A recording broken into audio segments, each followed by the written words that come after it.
The North Atlantic Ocean stretches endlessly in every direction, its dark waters hiding secrets that may never surface. For decades, submarines have disappeared beneath these waves, some vanishing without explanation, others lost to mechanical failure or human error. But among all these maritime mysteries, few cases have captured the world's attention, quite like what happened in the spring of 2019. This is the story of a submarine that simply vanished, leaving behind nothing but unanswered questions and desperate families searching for closure. What began as a routine mission would evolve into one of the most extensive underwater search operations in modern history. And when the wreckage was finally discovered months later, the findings would raise even more disturbing questions than they answered. This is that story, and as always, viewer discretion is advised. The submarine in question was the HMS Tempest, a nuclear powered attack submarine belonging to the Royal Navy. At 318 feet long and weighing over 7,000 tons when submerged, the Tempest was a technological marvel, equipped with some of the most advanced sonar and navigation systems available. Her crew of 98 men had trained for years to operate this sophisticated machine, and many of them were veterans of multiple deployments. Captain David Morrison had been commanding submarines for over 15 years. At 48 years old, he was known throughout the fleet as methodical, cautious, and absolutely uncompromising when it came to safety protocols.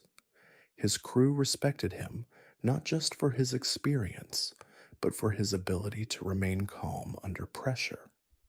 Morrison had navigated through some of the most treacherous waters on Earth, and there wasn't a single officer under his command who doubted his capabilities.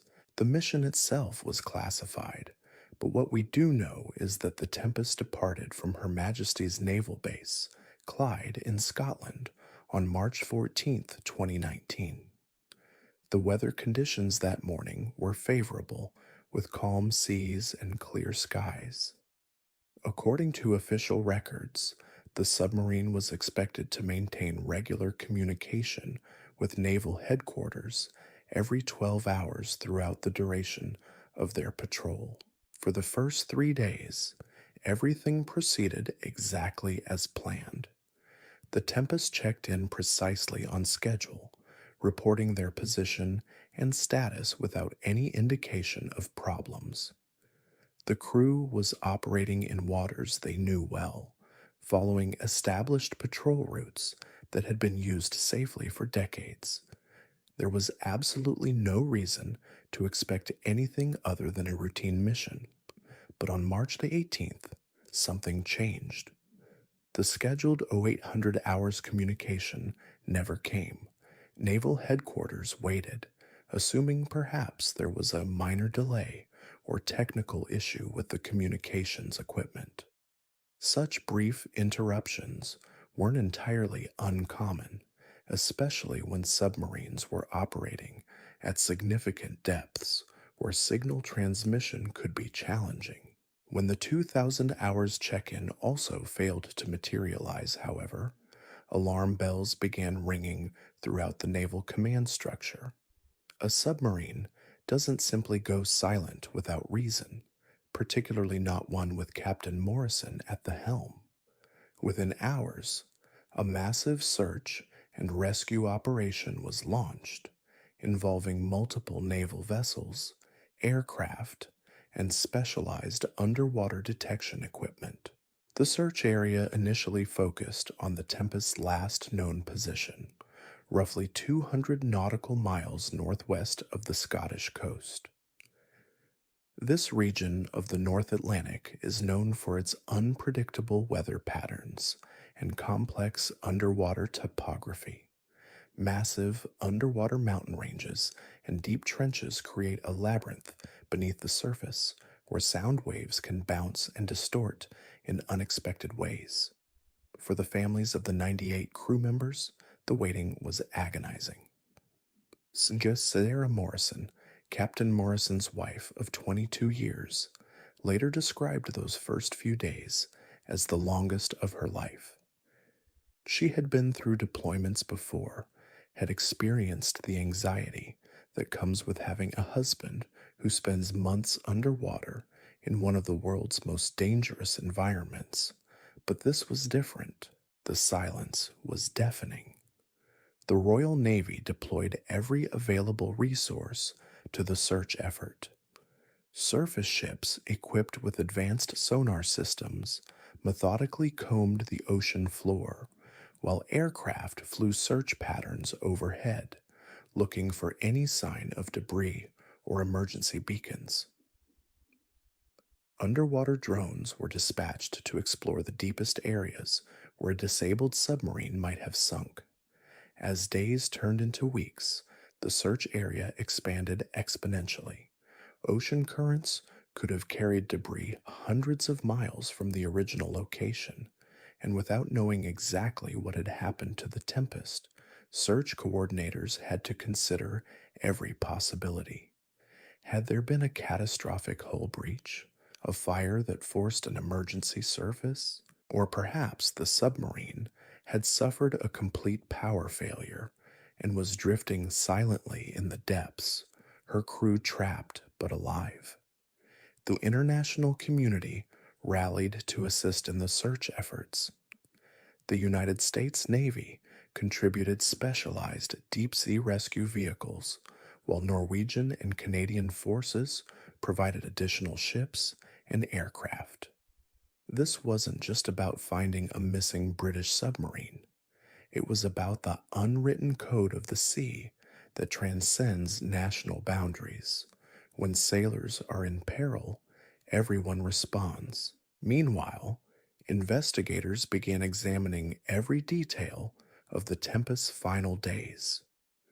Maintenance records were scrutinized for any sign of mechanical issues. The submarine had undergone extensive repairs just 6 months earlier, including upgrades to her propulsion system and navigation equipment. Every component had been tested and certified before the Tempest was cleared for active duty. The crew's personal backgrounds were also investigated, though this was standard procedure rather than an indication of suspected sabotage or misconduct. Each of the 98 men aboard had undergone extensive security clearances and psychological evaluations. There were no red flags, no indication that anyone aboard might have had reason to compromise the mission. As the search entered its second month, a disturbing pattern began to emerge from the ocean floor mapping data. The underwater terrain in the search area was far more complex than originally understood. Massive canyons and underwater caves created what essentially amounted to a three-dimensional maze beneath the waves. If the Tempest had sunk in this region, finding her would be like locating a needle in a haystack the size of several countries. The psychological toll on the families was becoming increasingly apparent. Support groups were established, and naval counselors worked around the clock to help spouses and children cope with the uncertainty. But how do you comfort a 10-year-old child who keeps asking when daddy is coming home from a submarine that has simply vanished? Public interest in the case intensified as weeks passed without any significant developments. The media began running daily updates, and social media was flooded with theories ranging from the plausible to the absurd. Some suggested mechanical failure, others pointed to potential hostile action by foreign submarines, and a few even proposed more exotic explanations involving underwater geological events.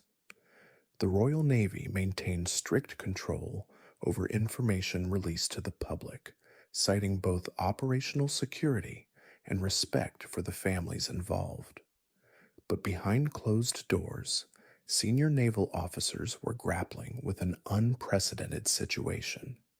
In the modern era of satellite communication and advanced tracking systems, submarines simply didn't disappear without a trace. Advanced computer models were employed to predict where debris might have drifted based on ocean currents, wind patterns, and the time elapsed since the Tempest's disappearance. These models generated search areas covering thousands of square miles, each requiring methodical investigation by specialized equipment. The financial cost of the search operation was staggering, with estimates running into the tens of millions of dollars. But there was never any question about continuing the effort. The Royal Navy's motto, Si vis pacem, para bellum, if you want peace and prepare for war, extends beyond combat operations to include the sacred duty of never abandoning those who serve. As spring turned to summer, the families faced the agonizing reality that their loved ones might never be found.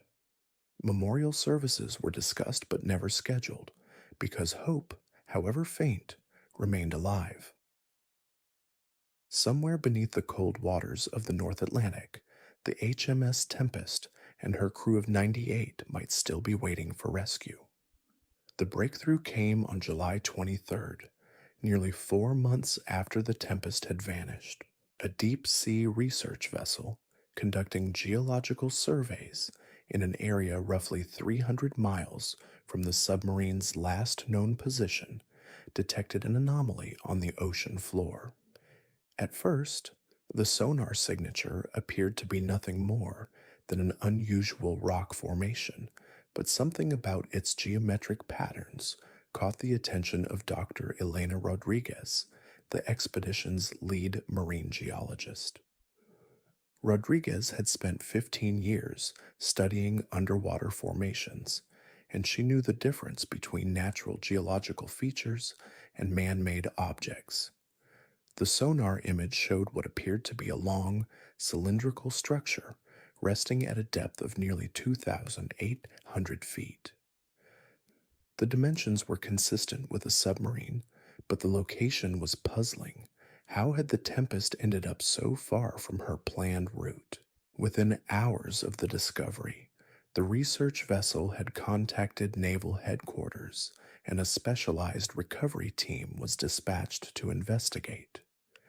The depth posed significant challenges for any recovery operation, requiring remotely operated vehicles equipped with high-definition cameras and sophisticated lighting systems. The pressure at that depth was crushing, over 85 times greater than at sea level, making any human intervention impossible. The first images transmitted from the ocean floor confirmed everyone's worst fears and answered some questions while raising countless others. The wreckage was indeed the HMS Tempest, her distinctive hull markings clearly visible despite months of exposure to the corrosive effects of salt water. But the condition of the submarine defied easy explanation. The Tempest had broken into 3 distinct sections, suggesting a catastrophic structural failure that would have occurred with terrifying speed.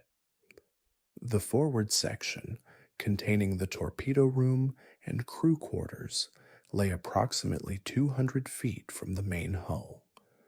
The reactor compartment remained largely intact, though emergency protocols had clearly been activated before the submarine's final moments. Most disturbing of all, the conning tower had been completely severed, lying upside down nearly half a mile away from the rest of the wreckage. Captain James Fletcher, who led the underwater investigation team, had seen his share of maritime disasters, but nothing quite like this. The pattern of damage suggested that the Tempest had suffered multiple catastrophic failures in rapid succession. Hull plates were twisted and torn in ways that indicated tremendous internal pressure had been released suddenly and violently. The recovery operation required months of careful planning. Every piece of debris had to be photographed and cataloged before being brought to the surface. The water temperature at that depth hovered just above freezing, which had preserved many components in remarkable condition. Personal effects belonging to crew members were recovered and handled with the utmost care and respect. Among the recovered items were logbooks, though most were too damaged by seawater to be immediately readable. Specialized forensic laboratories would spend months treating the waterlogged documents with chemical solutions designed to make the ink visible again. These records would prove crucial in understanding the submarine's final hours. The investigation revealed that the Tempest had been operating far outside her designated patrol area when the disaster occurred. Emergency beacon data recovered from the wreckage showed that the submarine had been traveling at maximum speed when something went catastrophically wrong. The timeline suggested that whatever happened aboard the Tempest unfolded over a period of less than 10 minutes. More puzzling were the sonar recordings from the submarine's final transmission.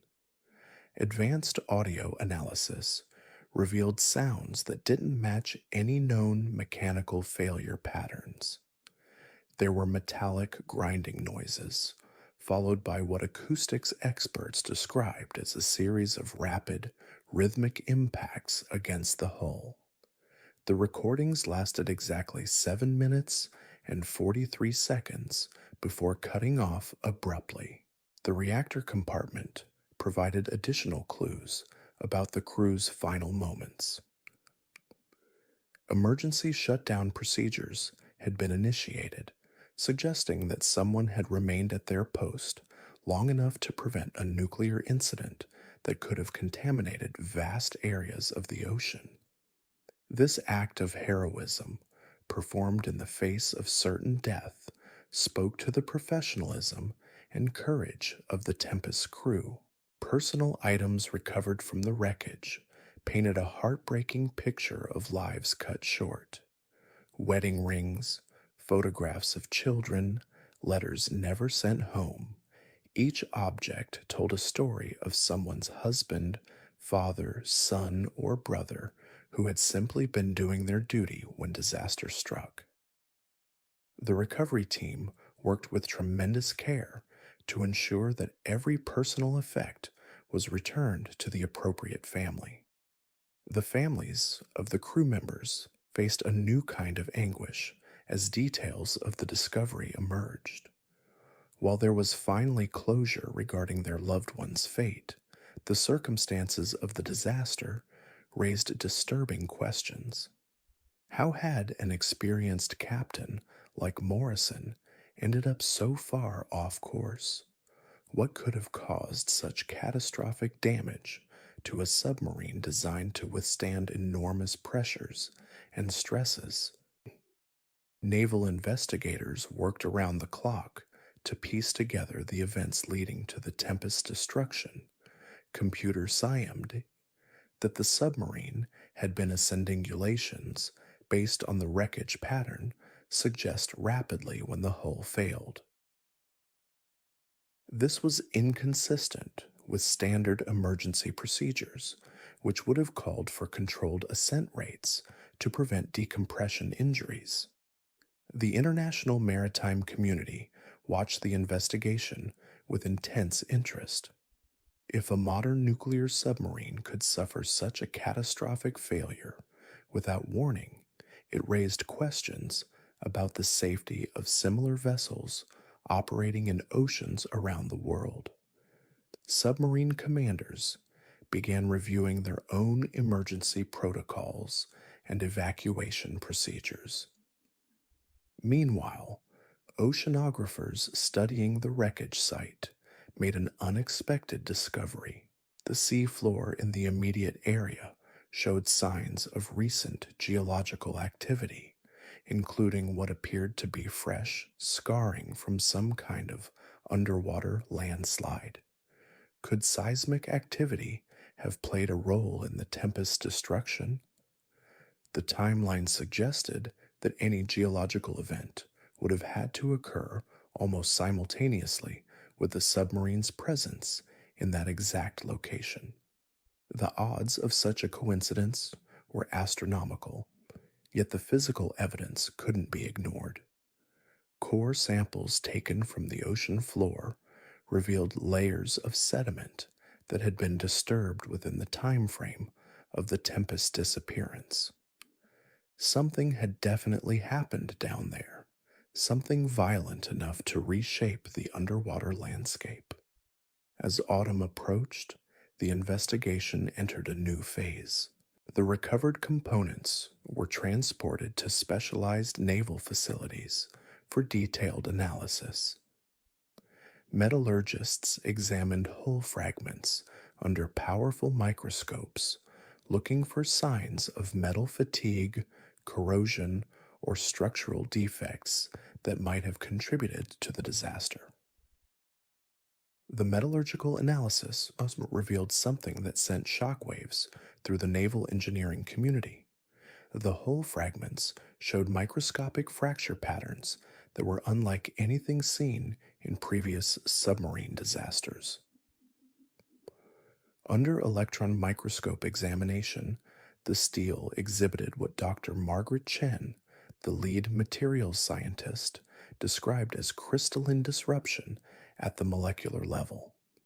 These fracture patterns suggested that the hull had been subjected to forces operating from multiple directions simultaneously.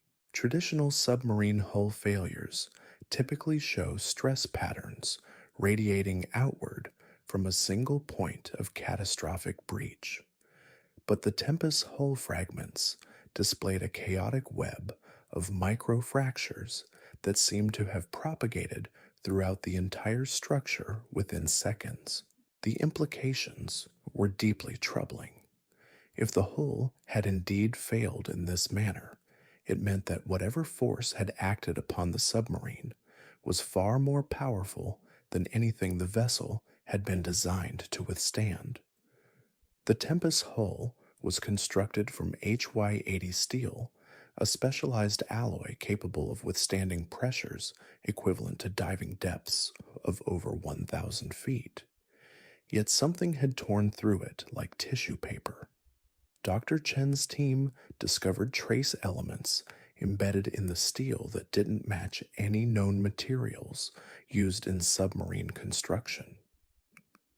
These microscopic particles appeared to be composed of minerals typically found in deep ocean sediments, but their distribution pattern throughout the hull fragments suggested they had been driven into the metal with tremendous force. Meanwhile, the forensic examination of the submarine's electronic systems yielded equally puzzling results. The Tempest navigation computers had recorded a series of increasingly erratic readings in the minutes before the disaster. Depth sensors showed impossible fluctuations, registering the submarine as simultaneously at multiple different depths. The inertial guidance system had logged acceleration forces that should have been physically impossible for a vessel of the Tempest's size and mass. Lieutenant Commander Sarah Walsh, the naval intelligence officer overseeing the electronic evidence analysis, found herself staring at data that seemed to defy the laws of physics. According to the recovered black box recordings, the Tempest had experienced gravitational forces exceeding 15 times normal Earth gravity in the final 30 seconds before transmission ceased. No human crew could have survived such acceleration, Yet the submarine's automated systems had continued logging data throughout the event. The sonar recordings from those final minutes became the focus of intense scrutiny by acoustic specialists from around the world. Dr. Robert Hawkins, a marine acoustics expert from the Woods Hole Oceanographic Institution, spent weeks analyzing the audio data using sophisticated computer algorithms designed to isolate and identify underwater sounds. What he discovered chilled him to the bone. Buried beneath the mechanical noises of the submarine's death throes was something else entirely, a low frequency sound, barely detectable to human ears, that seemed to pulse with an almost organic rhythm. The frequency matched no known geological phenomenon, no marine life, and no mechanical system ever recorded in Earth's oceans. Dr. Hawkins ran the audio through every database available, comparing it to earthquake signatures, whale songs, underwater volcanic activity, and even classified recordings of foreign submarine operations. Nothing matched. The sound appeared to be entirely unique, lasting for exactly 4 minutes and 17 seconds before fading away just moments before the Tempest's final transmission. The families of the lost crew members grew increasingly frustrated with the pace and secrecy of the investigation. Mary Patterson, whose son Michael had been serving as a sonar operator aboard the Tempest, organized a group of family members demanding more transparency from the Royal Navy. Their weekly vigils outside naval headquarters became a focal point for media attention, keeping public interest in the case alive. But behind closed doors, naval officials were grappling with findings that challenged everything they thought they knew about deep ocean operations. The accumulated evidence painted a picture of an event so unprecedented that there was no established protocol for how to respond.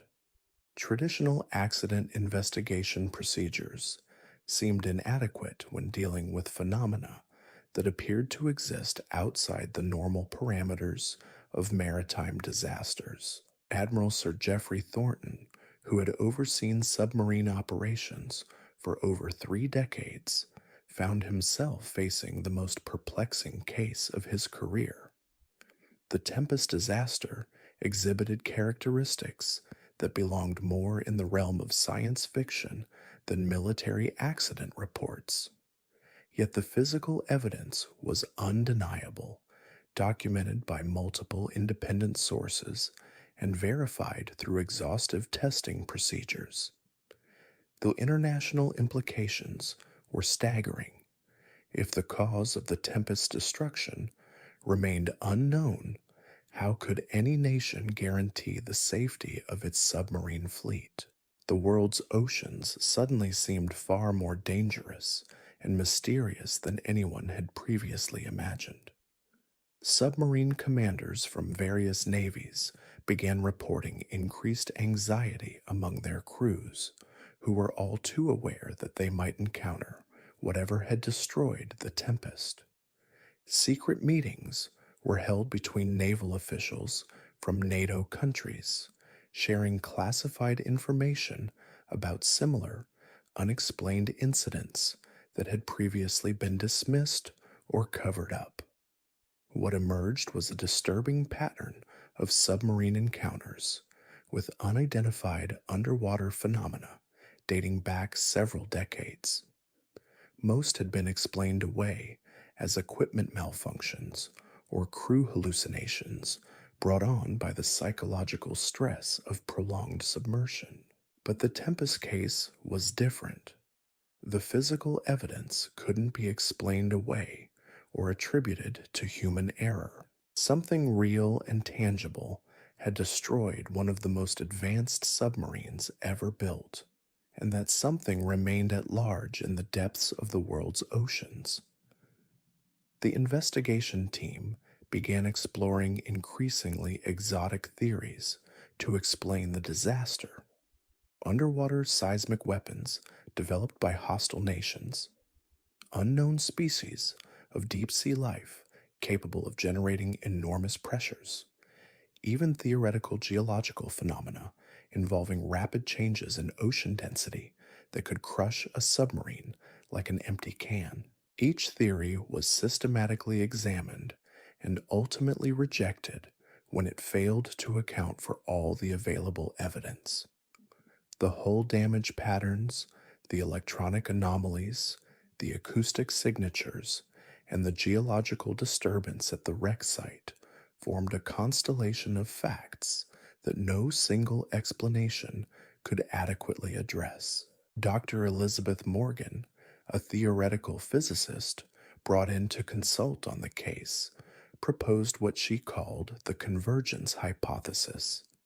She suggested that the Tempest had encountered a region where multiple natural forces had aligned in an unprecedented way, creating conditions that no submarine designer had ever anticipated. Underwater currents, seismic activity, and unusual pressure variations might have combined to produce forces capable of destroying even the most robust vessel. Her computer models showed that such an event was theoretically possible, though the probability was so low as to be virtually impossible. Yet impossible things sometimes happened, particularly in an environment as vast and poorly understood as the deep ocean. The convergence hypothesis became the official explanation, though many investigators privately remained skeptical. The recovered personal effects from the Tempest told their own haunting story of the crew's final moments. Letters written but never sent home spoke of routine concerns about family finances and upcoming leave time. Duty logs maintained right up until the end showed a crew performing their responsibilities with typical naval professionalism, unaware that disaster was approaching. Among the most poignant discoveries was Captain Morrison's personal journal, partially readable despite months of saltwater exposure. His final entries described routine patrol operations and expressed satisfaction with his crew's performance. There was no indication of concern about mechanical problems or unusual conditions. The disaster had struck with no warning whatsoever, giving the crew no opportunity to prepare or respond. The recovery operation continued through the winter months, with specialized equipment working in increasingly dangerous conditions as North Atlantic storms battered the research vessels. Every fragment of debris was carefully cataloged and analyzed, building an increasingly detailed picture of the submarine's final moments. Yet, for all the scientific analysis and technological investigation, the fundamental question remained unanswered. What had destroyed the HMS Tempest and claimed the lives of 98 dedicated naval personnel? The families deserved answers, the maritime community needed explanations, and the world's submarine forces required assurance that such a disaster could be prevented in the future. As the first anniversary of the Tempest's disappearance approached, the investigation showed no signs of reaching a definitive conclusion. The evidence pointed in multiple directions, suggesting a disaster so complex and unprecedented that human understanding might simply be inadequate to comprehend it fully. In the vast darkness of the ocean depths, some mysteries might be destined to remain forever unsolved. The weight of unanswered questions hung over every aspect of the investigation like a suffocating fog. As winter storms lashed the North Atlantic, making further recovery operations impossible, the accumulated evidence sat in secure laboratories and classified briefing rooms, telling a story that no one could fully comprehend. The metallurgical analysis had revealed something that kept Dr. Chen awake at night. Deep within the steel fragments, she had discovered microscopic channels that appeared to have been carved by some form of energy discharge. These weren't the random stress fractures typical of mechanical failure, but precise pathways that followed the crystalline structure of the metal itself. Whatever had acted upon the Tempest's hull had somehow interfaced with the material at a molecular level. The pattern reminded her of something she had seen years earlier while studying lightning strike damage in aircraft, but magnified 1,000-fold and occurring underwater where such electrical phenomena should have been impossible. The channels formed intricate networks throughout the steel, as if the hull had been subjected to some form of directed energy that could navigate the metal's internal structure. Meanwhile, oceanographers studying the wreck site had made another disturbing discovery. The scarring on the seafloor extended far beyond what they had initially observed, forming a complex pattern that stretched for nearly 2 miles in every direction. When mapped from above, the disturbance created what could only be described as geometric shapes, far too regular to be the result of natural geological processes. Dr. Rodriguez found herself staring at sonar images that challenged everything she knew about underwater geology. The seafloor damage formed concentric circles intersected by straight lines, creating patterns that resembled some form of massive diagram carved into the ocean bottom. The precision was unsettling, suggesting an intelligence behind the destruction that no one wanted to acknowledge. The acoustic analysis had yielded equally troubling results. Dr. Hawkins had isolated 17 distinct sound signatures from the Tempest's final recordings, each operating on different frequencies, but all synchronized with mathematical precision. When he played them back simultaneously, they created harmonics that seemed to resonate with the very structure of seawater itself. His most disturbing discovery came when he analyzed the audio using algorithms designed for studying whale communication. The low frequency pulses contained embedded patterns that exhibited characteristics remarkably similar to language structures. Not human language, but something that followed rules of syntax and repetition that suggested complex information exchange. The implications were staggering. If the sounds represented some form of communication, then the Tempest had encountered something intelligent in those final moments. But intelligence implied intent, and intent suggested that what happened to the submarine might not have been an accident at all. Naval intelligence officers began conducting interviews with submarine crews who had reported unusual encounters during deep ocean patrols. What emerged was a pattern of incidents that had been dismissed or classified over the years. Sonar operators reporting contacts that moved in impossible ways, navigation systems experiencing temporary malfunctions in specific oceanic regions, crews describing sounds that seemed to come from everywhere and nowhere simultaneously. Commander Patricia Hayes, who had served on submarines for 15 years, reluctantly came forward with her own experience. 3 years earlier, while patrolling waters near the Arctic Circle, her submarine had encountered what she could only describe as an underwater storm. The vessel had been buffeted by forces that seemed to come from below, causing violent shaking that lasted for nearly an hour. Her sonar had detected massive objects moving beneath them, objects that appeared to be the size of buildings, but moved with fluid grace through the water. When she reported the incident, she was told that her equipment had malfunctioned and advised to seek psychological evaluation for stress related hallucinations.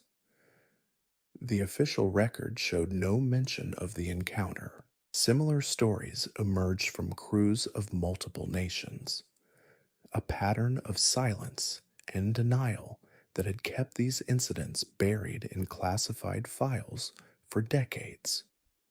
The destruction of the Tempest had finally provided undeniable physical evidence that something extraordinary was happening in the world's deep ocean environments. The families of the lost crew members found themselves caught between grief and a growing sense that the truth was being deliberately obscured. Sarah Morrison organized a coalition of families demanding full disclosure of the investigation findings. Their legal challenges were met with national security restrictions and claims that certain information could compromise ongoing operations. But information had a way of leaking out, especially when the stakes were so high. Anonymous sources within the investigation began providing details to journalists, painting a picture of a discovery so significant that it had implications far beyond a single submarine disaster. The story that emerged suggested that humanity's understanding of Earth's oceans was fundamentally flawed. Marine biologists were brought in to examine samples recovered from the wreck site.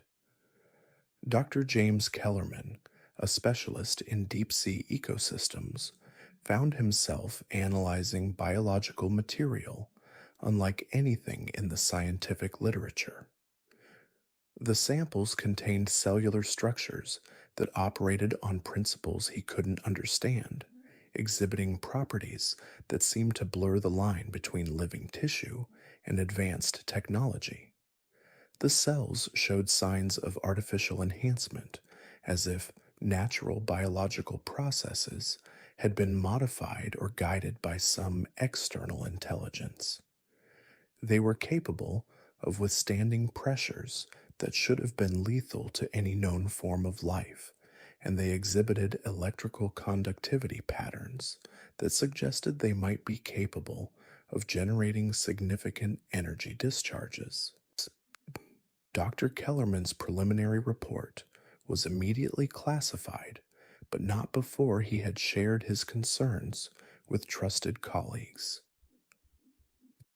The biological samples represented either an entirely unknown branch of evolution or evidence of life forms that had been artificially enhanced beyond natural limits.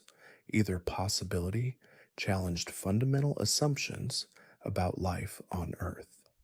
The investigation team found themselves operating in an increasingly surreal environment where normal scientific protocols seemed inadequate. They were dealing with phenomena that required expertise from multiple disciplines, yet the security restrictions prevented the kind of open collaboration that such complex problems normally demanded. Admiral Thornton convened a series of closed door meetings with senior officials from various government departments.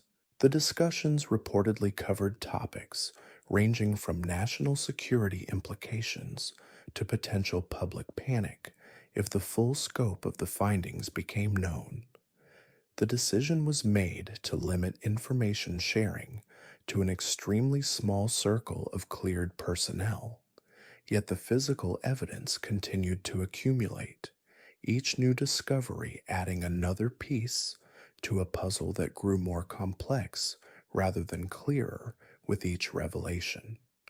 The Tempest destruction was beginning to look less like an isolated incident and more like humanity's first documented encounter with something that had been sharing Earth's oceans for an unknown period of time. The recovery teams had found traces of materials embedded in the wreckage that didn't match any known terrestrial elements. Spectral analysis revealed isotopic signatures that suggested origins from outside Earth's normal geological processes.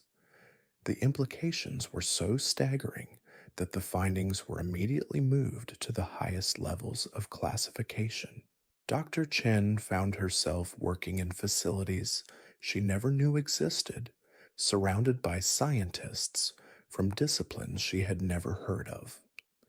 The investigation had evolved far beyond a simple submarine accident inquiry, becoming something that touched on fundamental questions about humanity's place in the universe. Wasn't it? The HMS Tempest and her crew of 98 souls rest now in the crushing darkness of the North Atlantic. Their sacrifice, a stark reminder that even in our modern age, the oceans hold mysteries that defy human understanding. Despite months of investigation and millions of dollars spent on recovery efforts, the fundamental questions surrounding their fate remain unanswered. The evidence points to forces and phenomena that exist beyond our current scientific comprehension, leaving families without closure and the maritime community grappling with uncomfortable truths about the world beneath the waves. Perhaps some secrets are meant to stay buried in the depths, but the memory of those brave men who served aboard the Tempest will endure long after the last piece of wreckage has been cataloged and filed away in classified vaults that few will ever see.